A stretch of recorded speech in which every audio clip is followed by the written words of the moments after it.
News Bangladesh, সংবাদ দিনের শেষে। জাতীয় সংবাদ। দেশের ইতিহাসে প্রথমবার সমুদ্রপথ চট্টগ্রাম সন্দ্বীপ রুটে ফেরি চলাচল শুরু হয়েছে। আজ সকালে চট্টগ্রামের সীতাকুণ্ডের বাঁশবাড়িয়া ঘাটে নৌপরিবহন উপদেষ্টা brigadier general doctor M Sakhawat Hossain ferry চলাচলের উদ্বোধন করেন।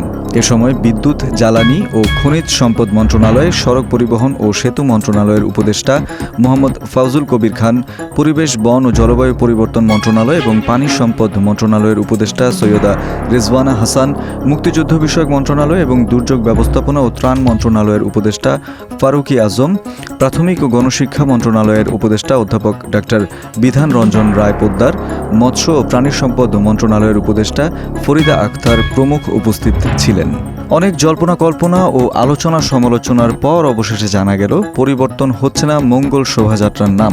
এমনকি নাম বদল নিয়ে কোনো আলোচনাও হয়নি বলে জানিয়েছেন সংস্কৃতি বিষয়ক মন্ত্রণালয়ের উপদেষ্টা মোস্তফা সরোয়ার ফারুকী। অবশ্য মঙ্গল শোভাযাত্রার নাম পরিবর্তন না হলেও নতুনত্ব থাকছে এবারের বাংলা নববর্ষ উদযাপনে।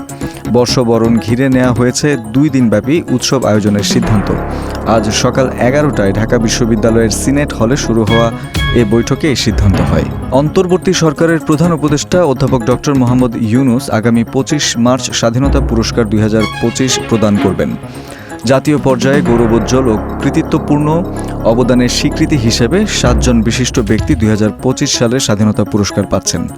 যেসব ব্যক্তি এবার স্বাধীনতা পুরস্কার পাচ্ছেন তারা হলেন বিজ্ঞান ও প্রযুক্তিতে অধ্যাপক জামাল নজরুল ইসলাম মরণোত্তর, সাহিত্যে মীর আব্দুস শুকুর আল মাহমুদ মরণোত্তর, সংস্কৃতিতে নভেরা আহমেদ মরণোত্তর, সমাজসেবায় স্যার ফজলে হাসান আবেদ মরণোত্তর, মুক্তিযুদ্ধ ও সংস্কৃতিতে মোহাম্মদ মাহবুবুল হক খান ওরফে আজম খান মরণোত্তর, শিক্ষা ও গবেষণায় বদরুদ্দিন মোহাম্মদ উমর এবং প্রতিবাদী তারুণ্যে আবরার ফাহাদ মরণোত্তর।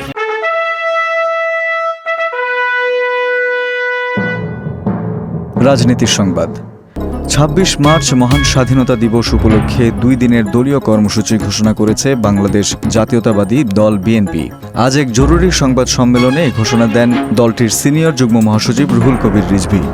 কর্মসূচি অনুযায়ী আগামী 25 মার্চ সকাল 11টায় রমনার ইঞ্জিনিয়ারিং ইনস্টিটিউট মিলনায়তনে আলোচনা সভা অনুষ্ঠিত হবে। 26 মার্চ ভোর 6টায় বিএনপির কেন্দ্রীয় কার্যালয় সহ দেশব্যাপী সকল দলীয় কার্যালয়ে জাতীয় ও দলীয় পতাকা উত্তোলন করা হবে।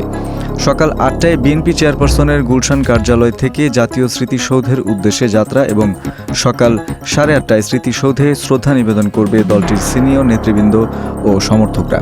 সেখান থেকে ফিরে দলটির প্রতিষ্ঠাতা জিয়াউর রহমানের কবরে ফুল দিয়ে শ্রদ্ধা জানাবে দলটি। আন্তর্জাতিক সংবাদ। ইসরায়েলি বোমায় ফিলিস্তিনের অবরুদ্ধ গাজা উপত্যকার নতুন প্রধানমন্ত্রী ইসমাইল বারহুম নিহত হয়েছেন। তিনি 1 সপ্তাহেরও কম সময় আগে উপত্যকাটির প্রধানমন্ত্রীর দায়িত্ব পেয়েছিলেন। এর আগে গত 18 মার্চ সাবেক প্রধানমন্ত্রী ইসাম দালিসকে হত্যা করে দখলদার ইসরায়েল। এরপর ইসমাইল বারহুম তার স্থলাভিষিক্ত হয়েছিলেন। দখলদার ইসরায়েলের প্রতিরক্ষামন্ত্রী ইসরায়েলের কাজ ইসমাইল বারহুমের নিহত হওয়ার তথ্য জানান। আজ টাইমস অব ইসরায়েলের এক প্রতিবেদন থেকে এ তথ্য জানা গেছে। তথ্য প্রযুক্তির সংবাদ। জিমেইল সার্চে কৃত্রিম বুদ্ধিমত্তা এআই প্রযুক্তি যুক্ত করেছে টেক জায়ান্ট গুগল। নতুন এই সুবিধা চালুর ফলে জিমেইল সার্চে অনুসন্ধান ফলাফল আরও নির্ভুল ও প্রাসঙ্গিক হবে। এর আগে জিমেইলে নির্দিষ্ট শব্দ বা ইমেইল ঠিকানা লিখে অনুসন্ধান করলে ইনবক্সে জমা হওয়ার সময় অনুযায়ী সংশ্লিষ্ট ইমেইলগুলো দেখা যেত। ফলে সুনির্দিষ্ট তথ্য দ্রুত জানতে ভোগান্তিতে পড়তেন ব্যবহারকারীরা। এক গবেষণায় গুগল বলছে, জিমেইলে এআই ভিত্তিক স্মার্ট সার্চ সুবিধা চালু করা হয়েছে। নতুন এই সুবিধা চালুর ফলে জিমেইলের ইনবক্সে কিওয়ার্ডের ভিত্তিতে ইমেইল সাজানো হবে না। সম্প্রতি পাঠানো ইমেইলের পাশাপাশি নিয়মিত যোগাযোগ করা ব্যক্তিদের পাঠানো ইমেইলগুলোকে অগ্রাধিকার দেওয়া হবে। ফলে অনুসন্ধানের সময় কাঙ্ক্ষিত ইমেইলগুলো দ্রুত খুঁজে পাওয়া যাবে। খেলার সংবাদ। হার্টে রিং পরানোর পর আগের তুলনায় কিছুটা ভালো আছেন তামিম ইকবাল। জ্ঞান ফিরেছে দেশের সর্বকালের সেরা ওপেনারের। চিকিৎসক ও পরিবারের সদস্যদের সঙ্গে কথা বলছেন তিনি। কার্ডিয়াক কেয়ার ইউনিট থেকে বের হয়ে এই তথ্য জানিয়েছেন বিসিবি পরিচালক মাহবুব আনাম। এ সময় আরেক বোর্ড পরিচালক ও তামিমের চাচা আকরাম খানও পাশে ছিলেন। আপাতত 48 ঘন্টা পর্যবেক্ষণে থাকবেন তামিম। চিকিৎসকদের ভাষ্য অনুযায়ী রিং পরানোর পরের এই সময়টা খুব গুরুত্বপূর্ণ। সংস্কৃতি বিনোদন। দেশের জনপ্রিয় অভিনেত্রী শবনম ফারিয়াকে নিয়ে ফেসবুকে আপত্তিকর মন্তব্য করে চাকরি হারালেন রাকিবুল হাসান নামের এক ব্যক্তি। এক ফেসবুক পোস্টে বিষয়টি নিশ্চিত করেছেন অভিনেত্রী নিজেই। ফেসবুকে শবনম ফারিয়া জানিয়েছেন, রাকিবুলের চাকরিচ্যুতির কথা তাকে ইমেলের মাধ্যমে জানিয়েছে বেসরকারি প্রতিষ্ঠানটি। নিজের ফেসবুক পোস্টে ইমেলটিও শেয়ার করেছেন অভিনেত্রী।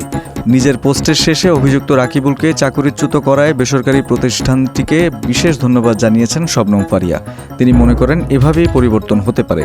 সবাই মিলে প্রতিবাদ জানানোর আহ্বান জানান তিনি। দর্শক, এই ছিল আজকে নিউজ বাংলাদেশ সংবাদ দিনের শেষে আয়োজন।